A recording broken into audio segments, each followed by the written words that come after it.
after. Okay, and You'll never truly be safe from cybercrime. We can get eggs and milk for sure, and bread. bread. Most Okay. don't even give it a So what second are we thought. making this Hey with? guys, sorry to interrupt here. I got your boxes here, your cake, and sir, your card was declined, so I don't know if you have to take care of something. I'll leave this here for you, okay? I'll be back. I'll check that for you. Their life continues on, just like is Let normal, me check that for you. until one day Everything okay, babe? they wind up the victim. Yeah, I think we should go though.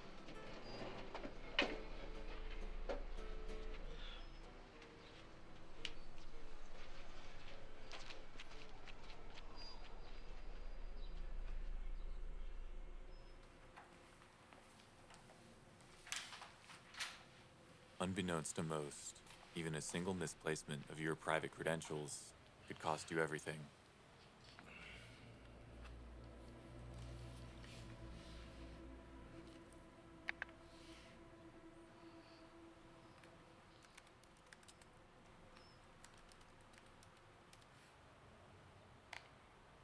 Mere hours ago, tens of thousands of dollars were lifted from this man's bank account without so much as a warning.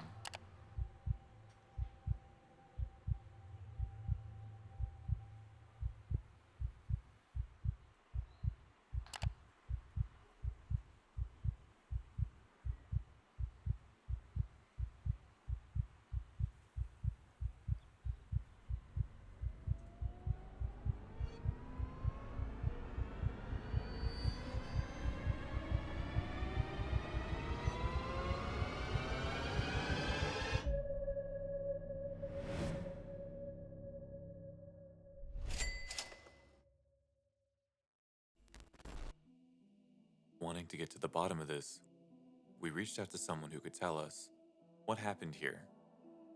This person fell victim to what is called a SIM swap attack. SIM swapping is a relatively new form of attack that came up about 2019. If done correctly, this will allow the attacker to illicitly wire funds out of the user's account. SIM swapping first came to the forefront about 2019 with a ZDNet article explaining how a victim lost tens of thousands of dollars from their account as a result of SIM swapping. This attack exploits mobile phone authorization vulnerabilities in the banking infrastructure. So as banks and retailers, we've often used telephone numbers as our way to verify our clients are on the other end of the line. So when that number gets redirected to a different device, the criminal is able to verify themselves as you. So one of the vulnerabilities in the ecosystem is something called password reuse. So if you total up all of the number of online accounts that you have through social media, public utilities, banking sites, education, and when you think that there's an average of about 6 passwords protecting all 40 or more of those accounts, password reuse is a big problem in the ecosystem. So criminals will steal usernames and passwords from sites with less security and then try them against banking sites to see where those credentials are reused.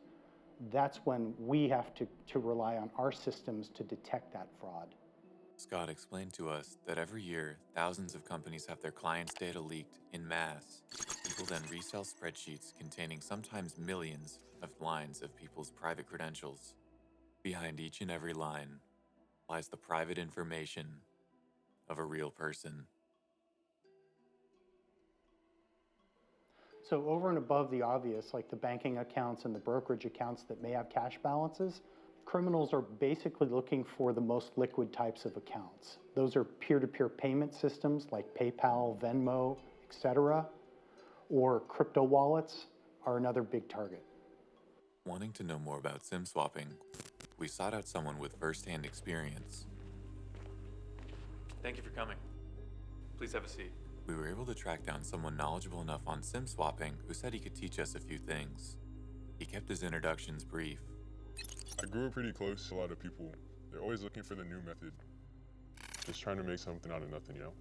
My friend showed me this kid on Snapchat, only a couple years younger than us. He was throwing $1 million parties with scam money in Miami. I knew he was onto something big, so I had to tap in. After discussing his background, he told us about his mentor, a 17-year-old kid from Florida. Graham Clark. He's like the godfather of sim swapping. He was 14. He isolated himself in his room, scamming people on Minecraft. He also had a huge YouTube channel where he'd scam his fans as well, but he wasn't alone. His friends would help him scam. They all had an operation where they hacked and sold Minecraft accounts and Twitter profiles with rare names on OG users. Graham essentially ran his own cybercrime syndicate for like 3 years. From there, he hopped on hack forums, and then that's where he got put on sim swapping. Graham's larceny seemingly knew no bounds. One day, him and his buddy made it big by sim swapping this crypto trader from Seattle who worked at a VC firm. Graham took control of this guy's numbers account and stole $850K alone from his BitRicks. He then blackmailed this guy with his address and full name to get the rest of his assets. The method that got popular within the community was scrolling through the following page on crypto exchanges on Twitter and seeing who looked like they were worth something. From there, people started hitting celebrities. Off the top of my head, I know this one kid on Twitter blew up because he sim swapped this rapper named Con for 40K. Honestly, anyone could get hit. The more money you have, the bigger the target on your back gets.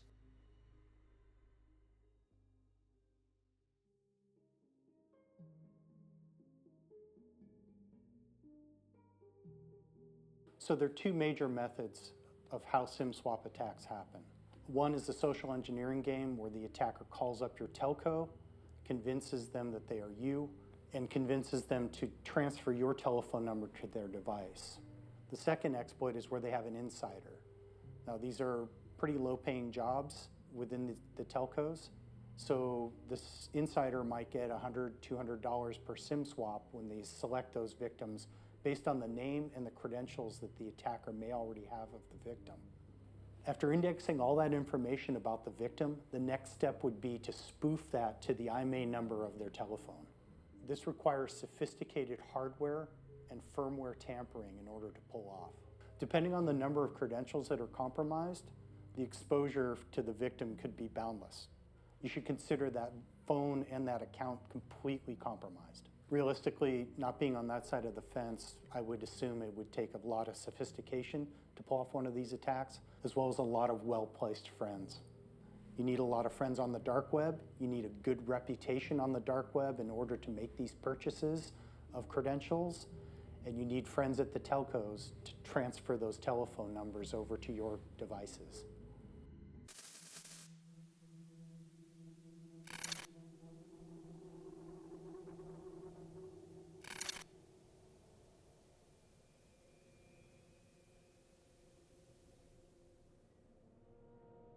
We asked the scammer if sim swapping was hard to pull off and if there was an entry barrier surrounding technical knowledge that would be required to execute the attack. No, but anyone can do it. I'll show you right now how simple this shit is. As it turns out, it's far less than impossible. In fact, it doesn't even seem that difficult. This is my phone, and this is yours. Now what do I have to do in order to get your money on my phone? The first thing I need to do is get your information. To make things easy here, let's say I found you on Data Breach and I have your name, number, and email. Nothing too crazy. This is where it all begins.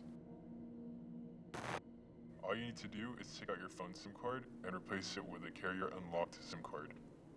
The scammer showed us that the operation required to install a blank SIM card is so simple that it can be done with something as mundane as a paperclip or a mechanical pencil. You can legit get these as prepaid SIMs at 7-Eleven. They're not hard to come by at all. Blank SIM cards are legally sold on Amazon for as low as $2 a piece. This is the hard part. What I have to do now is call someone at the target's phone carrier. If you're a pro, you typically have someone stationed over there who has access to the company's back end. If not, you have to get a little creative. Make up a story about how you need your number ported over to a new device. Hello, AT&T. How can I assist you today? When they buy your story, your phone should lose service.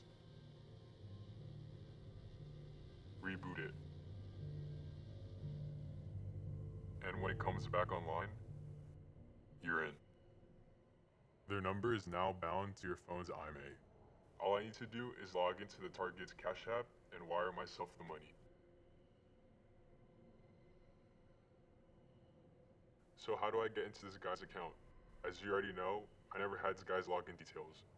All I have to do is request a password reset, and all the power is in my hands.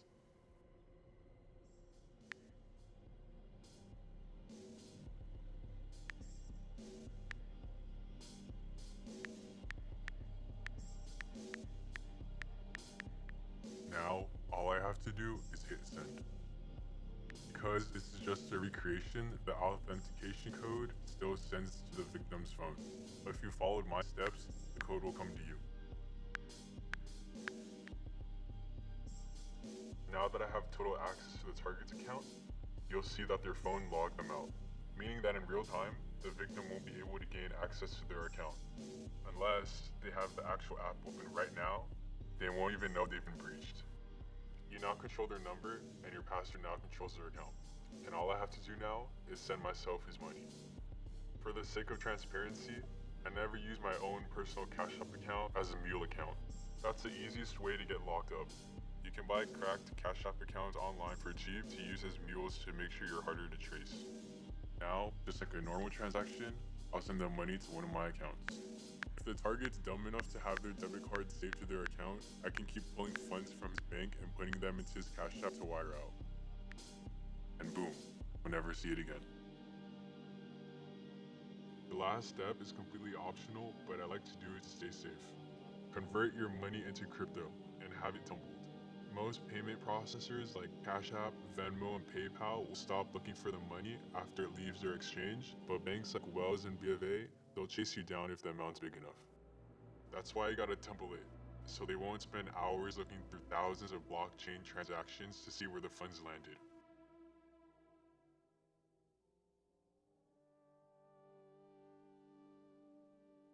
I would say that a majority of the population has never even heard of SIM swapping. And who's to say that they won't be the next victim? One of the best things you can do to protect yourself with your mobile carrier is to do something called third-party verification. In the event of a SIM swap, your mobile carrier would reach out to this third party and confirm that A, they know you, and B, that you bought a new phone and want to move the telephone number to it. If they don't offer third-party verification, make sure that they offer PIN so that they can send a PIN to your telephone number if indeed you are attempting to port that telephone number to a new device.